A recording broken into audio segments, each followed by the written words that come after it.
当兵对所有男生来说，就像掉进了一个陌生的深渊，规则多到让人喘不过气。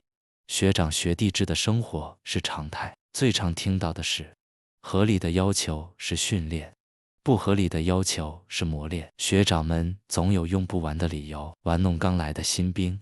这故事是发生在我军旅生涯所发生的事情，就由我来叙述这个故事吧。我叫黑竹，一个刚下部队的新兵。我们连上有一个地方，每个人都避之不及的哨所，藏在营区边缘的储弹间，坐落在浓密的树林里。由于哨所在树林里的原因，所以哨所总给人一种不寒而栗的感觉。风吹过树梢时，会让人觉得有人在说话的错觉。这是我刚来部队不久，一名学长跟我说的事情。几年前，一个叫阿哲的新兵在那个哨所发生了不幸的意外，原因长期被学长欺负，被凹哨整到精神崩溃。据说他轻生后不久，哨所的内线电话每到一个时间点就会响起。听说会这样子，也是当初欺负小右的学长，常会在小右站哨时假冒长官打电话去哨所戏弄小右，因长期被欺负，最后才走上绝路。总觉得这些故事都是学长们讲出来吓新兵的。我下部队的第1周后，开始要安排站哨了。当过兵的你们一定都知道，菜兵永远站的都是非常鸟的时间点。没办法，因为我是菜鸟。那天我被排在24卫兵，也就是凌晨2点到4点。我跟这一名大我2梯的学长一起站哨。那名学长绰号大嘴，刚上哨不久，他突然开口说话，嘴角带着一抹坏笑。黑竹，你听过那个故事对吧？他拍拍我的肩膀说没事的。现在那个储弹间，那个旧哨所已经不站卫兵了，现在都是站路口的新哨所。话一刚落，学长就拿起手电筒照着那旧哨所的位置，接着说道，虽然有点距离，但如果你听到那边传来电话铃声时，别忘了跟我报告。我笑笑说着，我运气很好，不会发生这种事的。当时我心想，哪来那么多灵异故事？想吓我没怎么容易。不久，另一个新兵，绰号小胖，他跟我是同梯的，他站35，也就是凌晨3点到5点的卫兵。小胖换下了大嘴学长后不久，我们开始闲聊，没想到我们会被安排到这个时间点一起站哨。小胖说，没办法，谁叫我们俩是菜兵。聊着聊着，小胖突然望着那座黑漆漆的哨所，颤颤巍巍地说道，黑竹，你说那个恐怖的事是真的吗？我强忍内心的恐惧，跟小胖说，别自己吓自己，那些都是学长们胡乱要吓我们这些新兵的故事。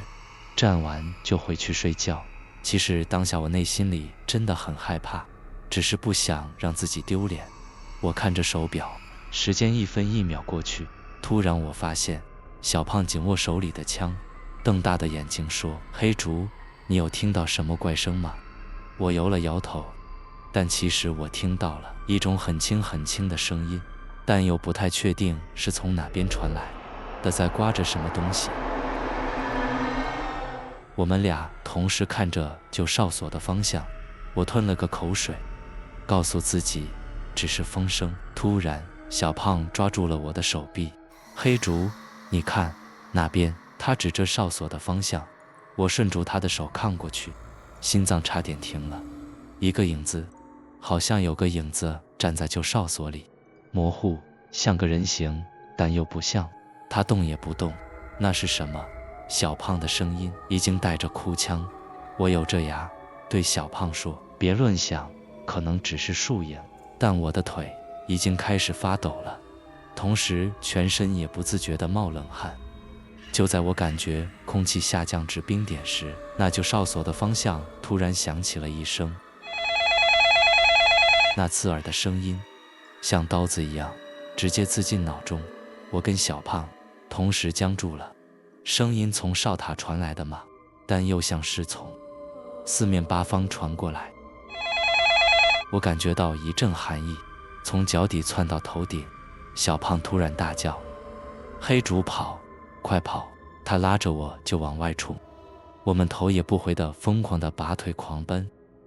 我们跑回连上安官室前，喘着大气，满头大汗。安全士官看我们这副样子，皱着眉问怎么了，是被狗追吗？我结结巴巴地把刚才发生的事情讲给士官听。小胖在旁边一直发抖，脸色发青。安全士官的脸色瞬间变了。你们别乱讲。士官压低声音，这事先别跟别人说。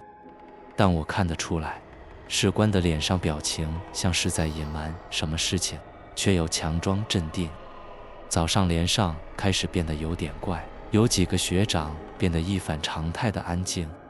阿光学长一直抽着烟，半天都不说话，眼神空洞，像是在回想着什么。小胖整天没说话，像丢了魂。我试着问他昨天的事，他只是回答别再提了，太可怕了。但我知道他们好像被那个哨所的事情影响，忘不了那个影子，忘不了那个铃声。直到第3天晚上，一切都变得更加诡异了。我们晚点明晚，大家一如往常，该休息的休息，上哨的上哨。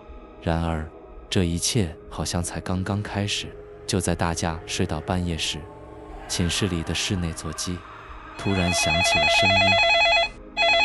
此时熟睡的大家因为这突如其来的声响吓得猛然惊醒。我猛地坐起来，冷汗直流。寝室里没人敢动，没人敢说话。我听到有人在低声啜泣，是小胖。他小声说：“黑竹是他来找我们了。”我心里一沉，想安慰他，但我的声音就像被什么堵住了。突然寝室的门吱呀一声自己开了起来，一股冷风吹进来了。我听到走廊上有脚步声。我瞪着门口，此时大寝安静的只能听到我的心跳声。然后我看见了一个影子站在门口，他低着头，脸部模糊不清。此时一个老兵叫阿龙的学长突然大吼，嘴里飙着脏话。谁装神弄鬼？他冲过去，一把推开门，但门外什么也没有，只有风声和树摇晃的声音。阿龙站在那儿，背对着我们，一动也不动。我听见他低声说了一句：“有种就来找我啊！”那一刻，整个寝室像坠入了一片寂静。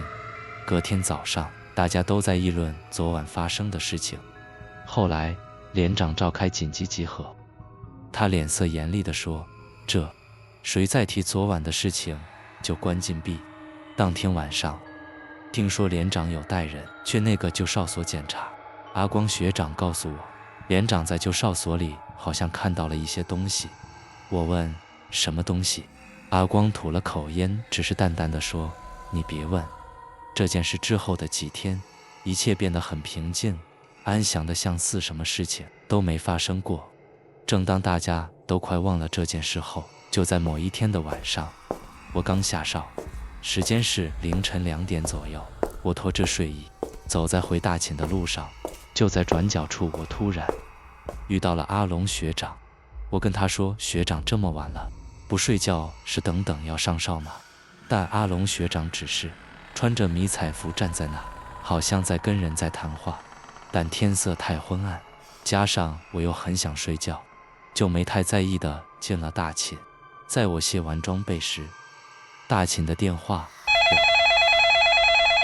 这时候我站在床前不敢乱动，那声音可怕的让人窒息。就在我还没回过神来，突然有人大喊：“叫连长，快叫连长！”安全士官冲出去敲开连长的门。阿光带着连长冲向那旧哨所，我们跑得气喘吁吁，心脏就像要爆炸。一路到了旧哨所前，眼前一片漆黑，但我闻到了一股怪味，像血又像腐烂的东西。连长拿手电筒往旧哨所旁边照过去，我永远忘不了那一幕。阿龙蜷缩在哨所角落，身形僵硬，表情诡异的像被某种东西扭曲过，让人说不出话。但最恐怖的是，我隐约听到了一句话，那声音像是从喉咙深处挤出来的，充满怨恨与恐惧。一时间空气像是凝结住了。突然间我感觉背后像是有什么东西正在呼吸，就在我耳后有股气息让人背脊发凉的感觉。我吞了口水，猛然转身的那一刻，树下多了一道影子，不是我的，他比我高瘦，歪着头，手指极长，他的脸没有五官，只有一团黑雾，黑雾里面好像有眼睛在看着我。我突然大叫了一声啊，退后几步跌坐在地。等我再次醒来，只听到小胖说，那就哨所被封了。在那天之后，之前的那些怪事就没再发生了，部队的生活又恢复正常。那些事大家好像都藏在心里，没人敢再提起。直到我退伍后，如今我偶尔还是会想起当年那些事。我下哨那晚在转角看到的那个人到底是谁？真的是阿龙学长吗？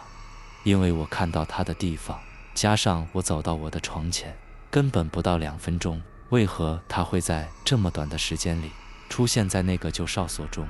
直到如今我还是想不明白，那个人是阿龙，还是其实他是小优，又或者是打从一开始就没有阿龙这个人。